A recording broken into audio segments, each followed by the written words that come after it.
Hey everybody, welcome to another episode of the House of Sunflowers vlog. I am your official host, but I guess I'm not a host because this is like my vlog on my channel. Anyway, I'm Keme. Y'all know me as the Sunflower Shamaness, and I'm getting ready to dive into a topic that most influencers won't tell you about ever, and that's what it really looks like to rent a condo here in Thailand. So come on. Click the subscribe button, notification bell. Come on, let's get into it.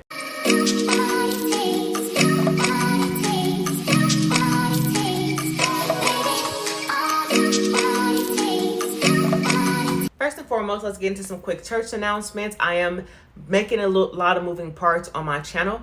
If you're new here, my entire platform on Instagram, TikTok, on all the platforms, including YouTube, has been spirituality based. Me sharing my journey through vlogs to Thailand is because this was a spiritual move for me. Divination done. This is aligned with me. I just decided to share this part of my life with the world. So if you don't like that this is a spiritual based channel, bye. Because this is just what it is. In regards to my spiritual based content, a lot of that is going to be moved to Substack. Initially, I was trying to do Patreon. It just was not working out for me. If you all paid for any of the tiers on Patreon, know that I did not receive any of those funds because Patreon just was not conducive to what I was trying to do. Substack is in the description box, and that's put behind a paywall because ancestors said we too loud about shit anyway. Thirdly, I'm going to move this channel outside of the vlogs to general tarot. This is the first time I'm ever offering any kind of messages revolving around that or utilizing that as a tool on any platform. If anyone has reached out to you offering you readings, it has not been me. Whether it's TikTok, Instagram, whatever platform, it has not been me. Please beware of scam accounts. Now I got my notes. Let's get into moving and renting these condos in Thailand. First things first, in order to rent a condo here in Thailand, you're going to need a real estate agent, okay? And the real estate agent is paid for by the person who owns, or the landlord who owns the property that's being rented out. It's not like the United States where you can just show up to the building, go to the office, and have them to show you around the apartment. In comparison to how we utilize real estate agents for condos in the United States, that's very much applicable here over in Thailand. Now, the reason why I can speak about this is because I do have formal education in real estate. I do offer relocation and property scouting. I can't officially work in Thailand as a real estate agent, but I can help you if you need the assistance. It's also going to be in the description box on the processes, understanding contracts, and basically how things work, not only as a person who has that formal education in real estate, but a person who is here navigating the process if you're interested in that. And this is important because there's a lot of things that's interchangeable about working with a real estate agent in Thailand compared to the United States. And there's a lot of things that are completely different. And that is one of them. Our apartments in the United States is equivalent to Thai condos, or I should say the Thai condos are equivalent to what our US apartments are versus actual condos, if that makes sense. All of the units in one building are owned by the same landlord, which is pretty interesting because when you come from the United States, things are ran completely different. You have one huge corporation that owns an entire building or multiple buildings, and when you go in and you pay your rent, you're paying your rent to that corporation. It's not like that here renting a condo in Thailand, which again to me are equivalent to apartments in the US. You have variations in rents because they are owned by individual landlords. Some landlords own multiple units in one building, and then there's landlords that only own one unit in that building. And so it's kind of unfair a little bit if you find a condo that has the exact same dimensions as far as sizing and the exact same amenities, but it can be priced higher or lower depending on who owns that unit in the same building. It's just something that you have to deal with. It's, again, kind of set up like a condo, not owned by the same people, but just know that not all condos in one building are created equally. You think just because one condo is renovated that you see doesn't mean that the other condo is going to be renovated.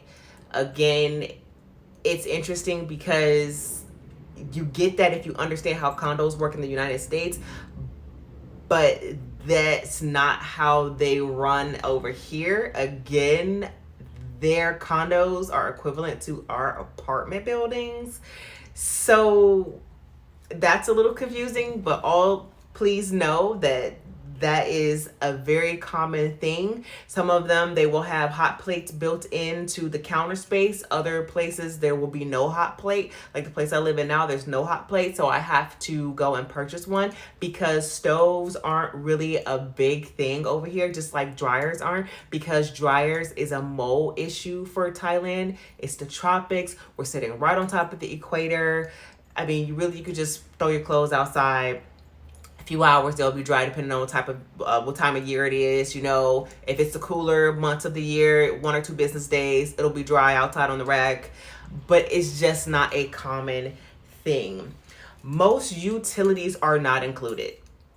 I don't know where people get that from. They're not included. The water, the electric, the Wi-Fi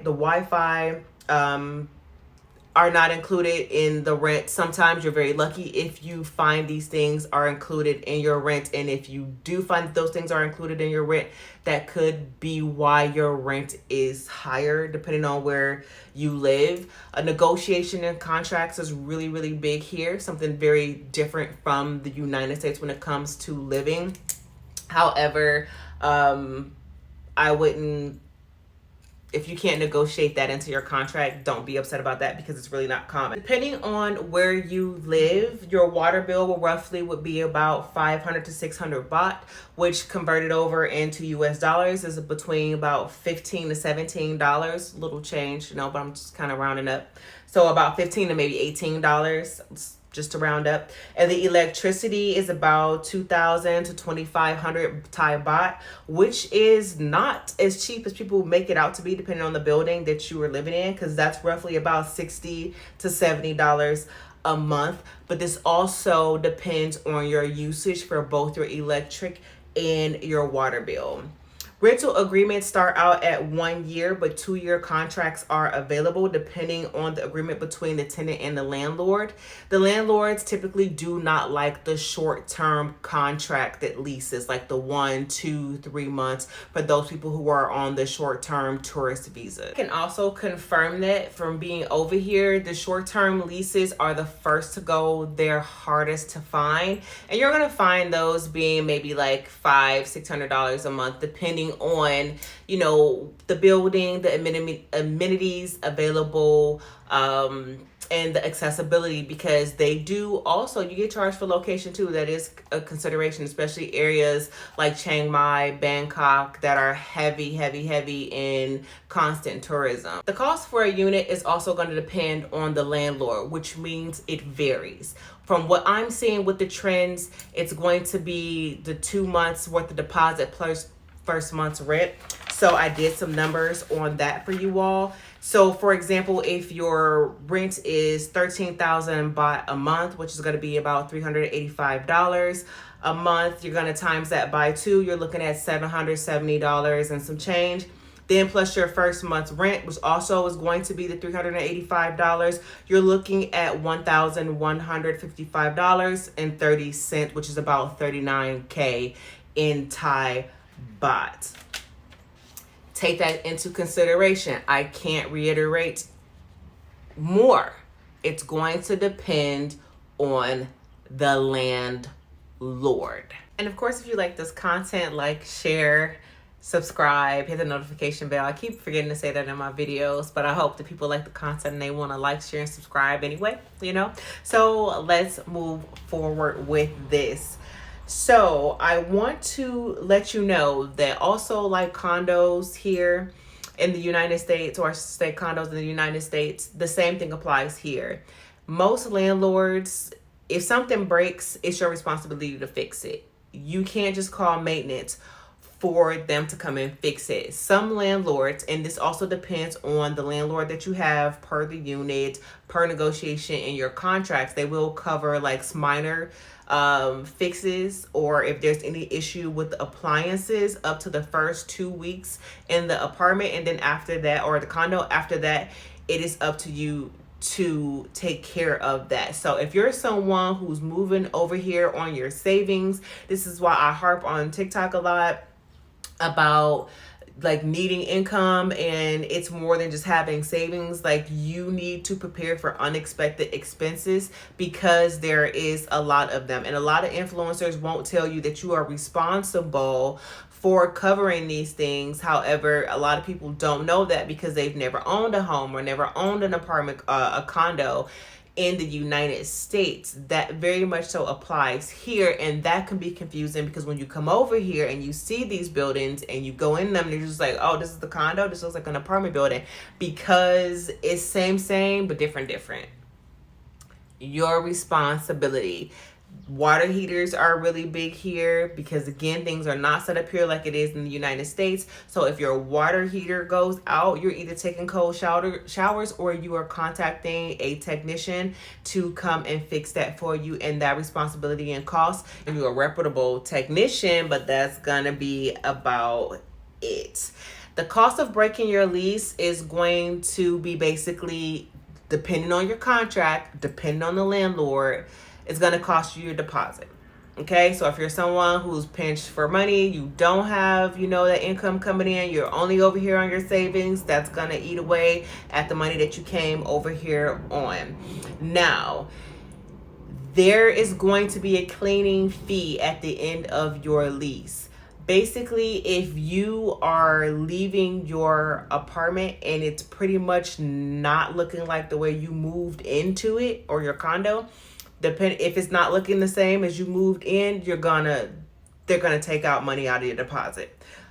I see a lot of people get into discourse here with the landlords upon exiting their lease, whether they lived out the end of the entire lease or broke the lease. They want their deposit back. First of all, if you broke the lease, you're not getting your deposit back. Secondly, if you're just at the end of your lease, it's kind of unfair because some places should look a little lived in when you move out, especially if you've lived in a place for a year, but I do understand that everybody is not clean. People don't take care of belongings. They don't even take care of their own belongings in their own home, let alone moving into a condo that's completely furnished. So you're going to lose your deposit in that way. If you did move out and it looks like the way you did when you moved in, you will get your deposit back minus the cleaning fee.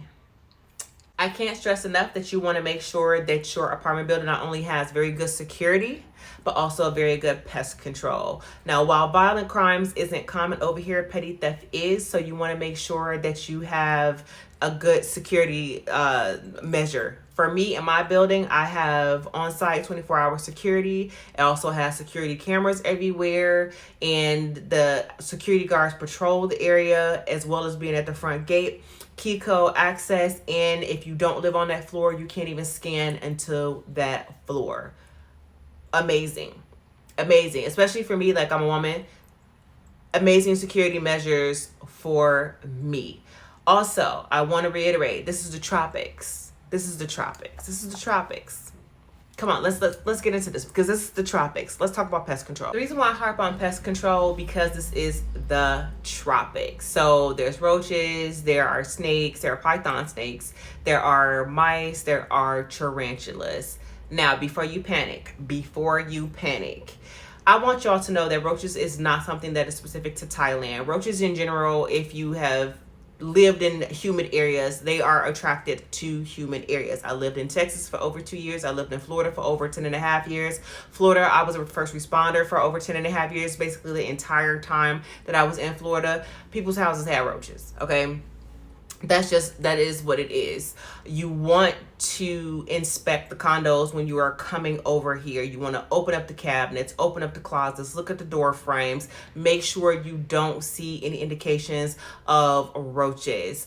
I can say the number 911 call I've read that's in Bangkok is they see the snakes. Snakes and spiders typically happen in the more rural area. I don't know what's going on in, the Bangkok area. Maybe it's because that's the south and I'm in the north. I'm not sure. I keep in mind that I'm in the tropics and I could potentially see a snake, but I'm in an area that has really good pest control. I've only ever seen mice twice since I've been here, and both times I've seen them, they've been dead. And it's more so been because you could tell like they got into whatever kind of pest control was around, and by the time they made it to the area they were dead. It does take them a little while to come and pick them up. I will say that.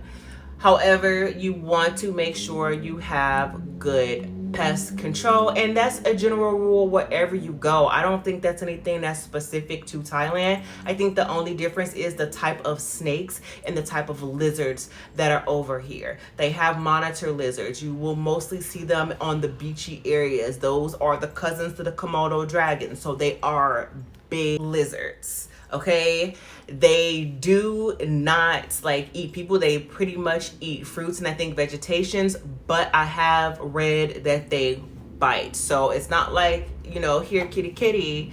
It's not like that as well. Dogs and cats. There's tons of dogs. There's tons of cats around here. You want to be mindful of interacting with them because people in other countries don't treat their dogs and cats like we treat our dogs and cats in the United States. So rabies is a thing. The dogs here bite. It's not like, oh my God, here's a pet dog. I have seen so many locals stop foreigner white women from reaching out to go and pet a dog thinking it's the same kind of dog that's in the United States. No, they will fucking bite. The last thing I'm going to talk about this, and I want to be very, very specific on this, and I want y'all to hear me clearly. The Thai people are very nice. They are very kind. They are very warm, and they are very welcoming. But please understand, they are savage when it comes to money. They're savage. Okay? If it does make dollars, it doesn't make sense. They're going to say whatever it is that they need to say to get the apartment or condo rented out if they want. Because at the end of the day, they're looking to make the money. Okay? Before you put money in their hand, make sure all your T's and your I's are dotted. Your contract is looking the way that it should look. It should be in Thai and it also should be in English. Make sure that you have someone with you. This is why I offer my services. Make sure you have someone with you who can understand contracting to make sure that you are getting exactly what you are paying for. Do not put money in their hand before you know that you're getting exactly what you are paying for and both parties have signed the contract. Because once you put that money in their hand, the money is gone. It's not like the United States. You can go to the police and they're not going to do anything for you. You can go to the apartment owner, or if you can find the apartment owner, whoever owns the building, it's nothing there. You are a foreigner in a different country. Things do not work the same. And I'm speaking from a place of experience because I was frustrated with the real estate agent that I was working with who did not tell me that even though I gave them a partial part of the money for that apartment, that I could not get it back. And the only reason why I wanted the money back is because I was having an issue with my bank because of the amount I was allowed to withdraw from my bank in a day's time. I was hitting my limit of what I could take out. I kept having to argue with my bank because they on their end was increasing my limit, but it wasn't transpiring on my end. So I could not get the money out. I needed to pay my deposit and pay my first month's rent all in one day. It was stretched out over 3 days. It was a point to where it was completely frustrating. And I was just like, well, you could just go ahead and give me my money back since I haven't paid the full amount. And they would not give me my money back, which is something that the real estate agent I was working with did not tell me. You sign a contract, you can't get your money back. Once they have their hands on that money, it's gone. The only reason why I did not transfer the money to them is because the landlord did not have other means for me to transfer money to them outside of having a Thai bank account. I do not have my official long-term visa here yet. I am working on that. That's the only way you can get a Thai bank account. They're not going to give you a Thai bank account on a tourist visa. So that was the issue that I was running into. It was completely frustrating. I was ready to go home. I'm not gonna hold you. I was ready to go home because I was pissed off that it wasn't told to me up front that even though you haven't paid us the full amount, you're not gonna get your money back. Because the issue wasn't me. It was my bank screwing me over. That's literally what it was. Do not put the money in their hand. You won't get it back. Okay, and this is for every kind of contracting that you're dealing with. I don't care if you're buying something in the store. Once the money hit their hand, it's gone. Okay, and you're a foreigner, so you always lose in this country as a foreigner. Okay, with that being said, that's all I have right now. Like, share, and subscribe for more adventures of transitioning here into the land that is Thai, the kingdom that is Thailand. And I hope you all took some notes and have some more clarity on actually what it looks like instead of being bamboozled by the social media influencers. Because yes, it is affordable to live here, but yes, you also need some savings. You also need some income. There's ins and outs to these contracts when these rental agreements that you need to fully understand. It is better to work with someone who's over here and have their boots on the ground, navigating the process, understanding the processes, and understanding what your rights are as a foreigner over in a different country. And a lot of the things that I'm telling you does not only apply to Thailand. This is knowledge that you can utilize in whatever country it is that you're interested in moving to, because it's still applicable. These are skills that you learn as an expat, and that is the big takeaway here. So until next time, be well, and I will see you on the next vlog.